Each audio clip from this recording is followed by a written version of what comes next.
Olá, querido aluno, querida aluna, tudo bem com vocês? Espero que sim, na medida do possível. Meu nome é Antônio, sou professor de Educação Física aqui da Rede Municipal do Paulista e é sempre um prazer receber vocês em mais uma aula de Educação Física do conteúdo Movimento e Ação, né? E aí a gente vai trabalhar sempre nessa perspectiva, né? Das práticas corporais, como foi essa construção das práticas corporais, né? E aí, na aula de hoje, nós vamos abordar o que, professor? Nós vamos abordar uma revisão dos temas que a gente já trabalhou em relação ao âmbito da educação física, né? Nessas aulas aí que a gente vem percorrendo desde o começo aí da nossa programação, e a gente vai fazer um resgate aí de alguns conceitos principais relacionados às práticas corporais. E aí, na aula de hoje, né? A aula de número 3, a gente vai trabalhar principalmente o quê? Uma revisão dos conceitos de ginástica, danças e lutas. E aí a gente vai estar abordando sempre nessa perspectiva alguns conceitos, né? Para a gente só recapitular e relembrar. E aí a gente vai começar a nossa aula de hoje, né, abordando primeiramente o conceito de ginástica. Resgatar esse conceito de ginástica e entender o que é a ginástica. A grosso modo, a ginástica, ela vem do ginastique, né? Que significa a arte de exercitar o corpo e dar agilidade, ou a arte de exercitar o corpo e dar movimento, né? Essa prática aí que surgiu historicamente pela humanidade, né? Que ela vem percorrendo toda a trajetória histórica do homem e, consequentemente, dentro dessa perspectiva, nós vamos entendê-la dentro de uma possibilidade de movimentação, né? E aí, dentro dessa prática, a gente vai dizer que a ginástica é uma forma de exercícios físicos, né? Classificada em duas modalidades. As competitivas, onde existe competição, como nas Olimpíadas, e também as não competitivas, como as praticadas nas academias. E aí, gente, a gente vai entender ela dentro desses dois grandes agrupamentos, né? As ginásticas competitivas, né? Aquelas que estão presentes nos Jogos Olímpicos, nas competições organizadas pela Federação Internacional de Ginástica, pelos Jogos Pan-Americanos, e as não competitivas, que são aquelas que estão presentes nas academias, nas praças, nos clubes, e que dentro da sua ênfase, da sua perspectiva, buscam trabalhar a promoção da saúde, né?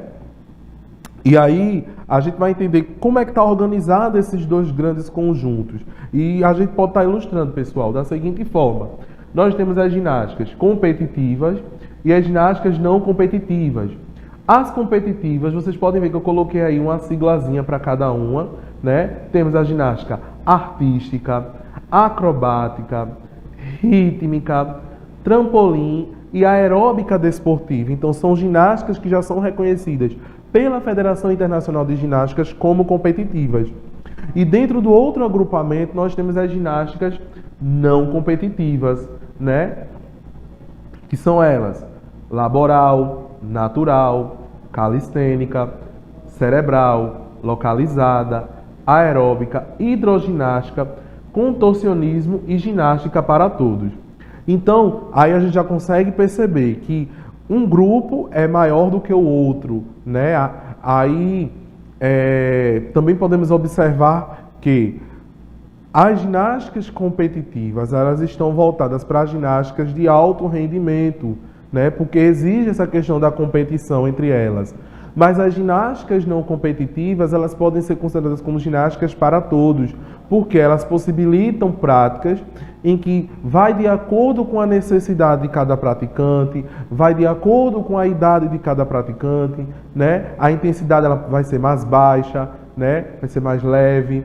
E aí a gente vai pensar nisso, que ela, além de ser uma prática que possibilita uma melhor qualidade de vida, ela também vai ser uma prática que traz um lazer, traz essa relação com a prática do lazer. E aí a gente tem, dentro da própria prática da ginástica, os fundamentos técnicos, que são as técnicas utilizadas dentro do treinamento dos ginastas.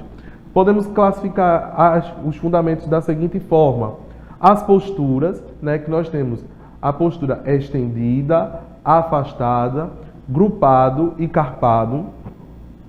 Os saltos estendido, afastado, grupado, carpado, corça, tesoura e espacate.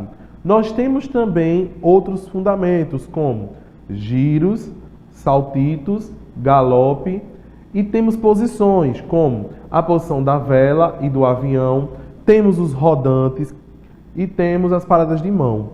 Então são fundamentos que a gente vai perceber sempre dentro das execuções das ginásticas, né? Dentro das suas formações ginásticas. E dentro desses tipos de saltos, né, para deixar bem ilustrado novamente, nós temos os saltos grupado, carpado, estendido, afastado, corça, tesoura e espacato, tá certo? E as posturas, só para relembrar, grupado, afastado, estendido e carpada. E aí, dentro das possibilidades de ginástica que a gente trabalhou na nossa aula, eu trouxe uma ginástica competitiva, que nesse caso é a ginástica artística, né? E aí a gente vai entender um pouquinho do que seria essa ginástica artística. Também conhecida como ginástica olímpica, é uma modalidade de ginástica onde os atletas realizam um conjunto de exercícios em aparelhos oficiais. Aparelhos esses que a gente vai dizer que são aparelhos de grande porte, né? E aí, os movimentos expressos na ginástica artística também nos revelam algumas qualidades físicas. Nesse caso, as capacidades físicas como força, agilidade, flexibilidade, coordenação, equilíbrio, né? E também um controle do corpo para a execução desses movimentos ginásticos. E dentro da possibilidade das práticas da ginástica artística, nós vamos ver agora, relembrar, né, alguns aparelhos, tanto realizados pelos homens quanto pelas mulheres. Então a gente tem aí, ó, o solo, né, nessa primeira imagem, né, que é esse tablado aí de madeira onde se realiza os rodantes, né, as posturas. O segundo, que é as argolas, né, como vocês podem estar observando aí, ó, que é um elemento que utiliza bastante força e resistência. Salto sobre cavalo ou salto sobre mesa, né, é aí esse primeiro movimento aí que se realiza, ó, um salto sobre o cavalo. E o cavalo com alça, que é esse que tem duas alças, que é essa segunda imagem, onde vai ter um exercício aí mais para agilidade. Temos as barras paralelas, que são duas barras, como vocês podem observar aí, que são duas barras, uma do lado da outra. E temos a barra fixa, né, como vocês podem observar nessa segunda imagem.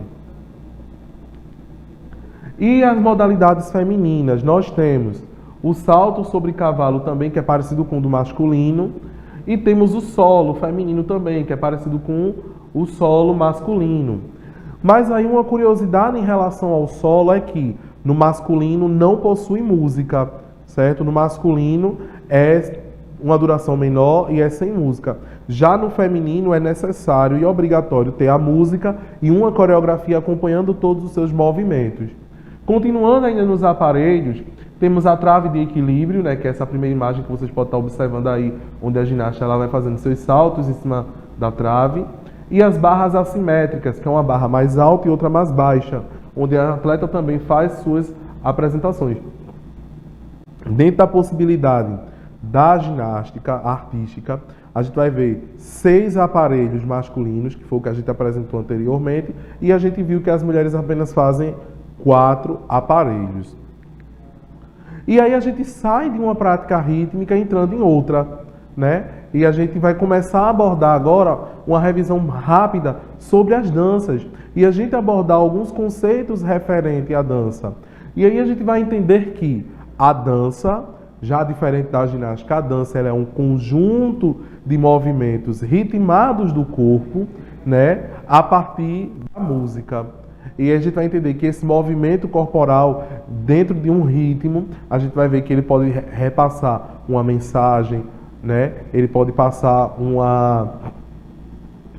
uma forma de se comunicar com outra pessoa, né? Além dessa questão da expressividade, tanto da arte quanto das práticas corporais.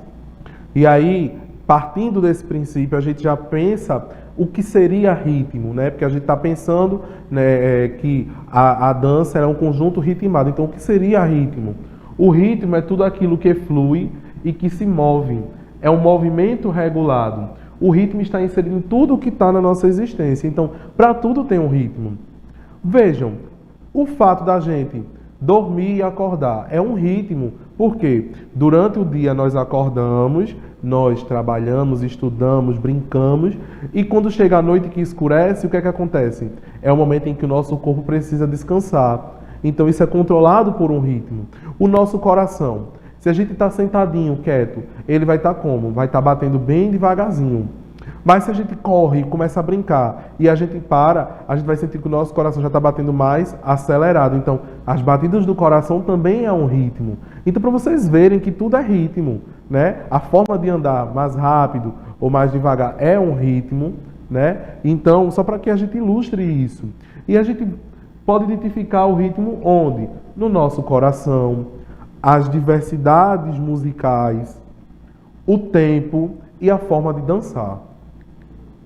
E o que seria a expressão corporal? A expressão corporal nada mais é do que uma forma de comunicação que não se fala, né? Ela é a sensação de sentidos e significados do nosso corpo a partir de uma linguagem não verbalizada. Então, quando eu danço, eu tenho que ter sentido e significado naquilo que eu estou representando. E aí, dentro dos movimentos do corpo, a gente vai também perceber que a expressão corporal ela vai muito mais além do que movimentar o corpo. Ela está dentro da presença dos gestos, na expressão da nossa face, no toque, né? Então ela está presente em tudo. E dentro dessa possibilidade, nós vamos entender que, além da dança estar presente no ritmo, na expressão do corpo, ela é uma manifestação da cultura. Porque a dança também é uma forma de arte. Né? Além de ser uma forma de expressão corporal dentro da educação física, ela também é uma expressão artística. E a dança, enquanto manifestação cultural, ela vai ser principalmente observada como toda forma de expressão humana, sendo ela a forma de expressão da sua cultura. Então ela consegue dar identidade às pessoas. Porque a gente tem as danças presentes nas diversas festividades do ano. A gente tem as danças presentes em toda celebração anual, né? Como assim, professor? Porque ela vai estar presente nos rituais e celebrações, seja nas festividades, seja dentro das próprias religiões, né? Elas são celebrações, elas são rituais, né? E aí elas são formas de identificação de uma população. Ô, professor, e como é que a gente vai saber o que identifica Pernambuco? Vamos pensar o carnaval? O que é que identifica o carnaval de Pernambuco? O frevo, né? Se a gente for pensar de mais...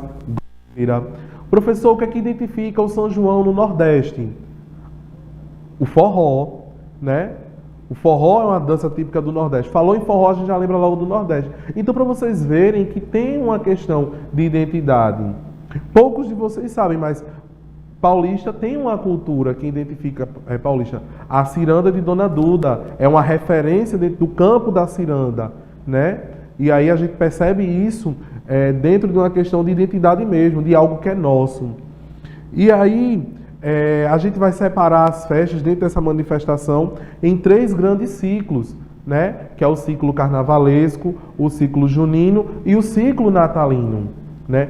Poxa, professor, o ciclo natalino também tem danças. Aqui em Pernambuco, principalmente, a gente consegue identificar isso quando a gente vê a apresentação dos pastoris, do reizado, do cavalo marinho, que são danças que ao ciclo natalino.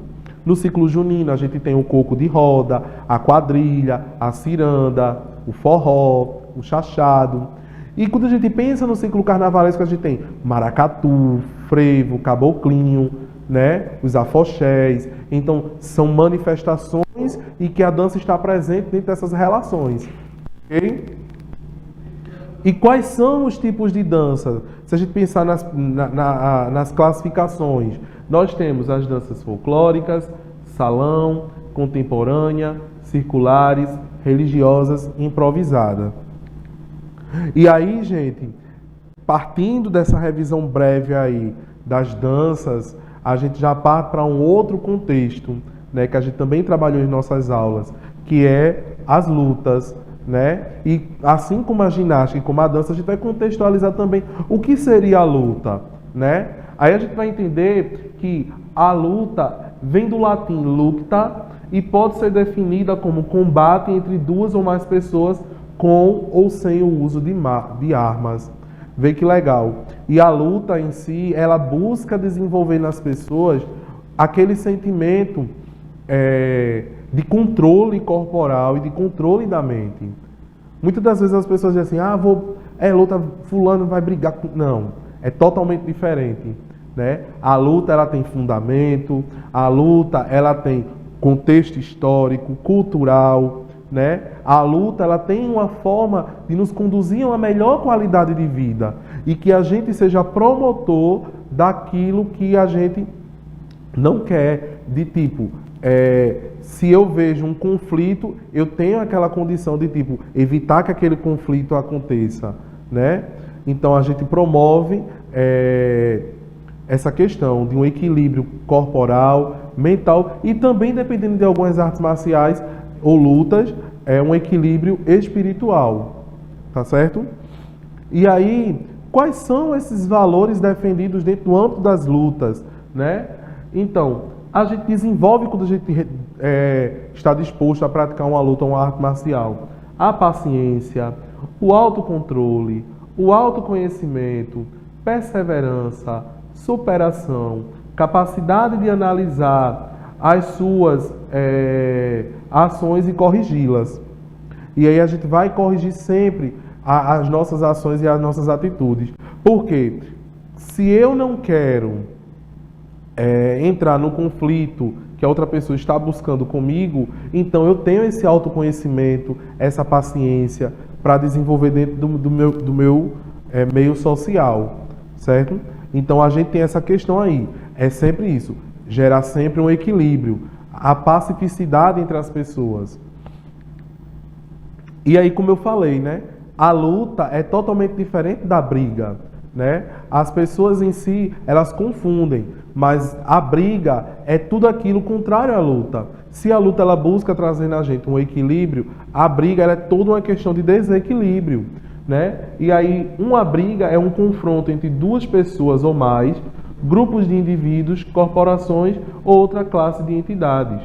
As brigas podem ser físicas, verbais ou até mesmo simbólicas, consoante o caso. E a briga ela é dada por conflitos de interesses, né? Das pessoas que não conseguem viver em comunidade, né? Elas não sabem conviver dentro do meio social em que elas estão inseridas, né? E aí começa-se a questão desses conflitos e aí parte para uma questão da violência, né?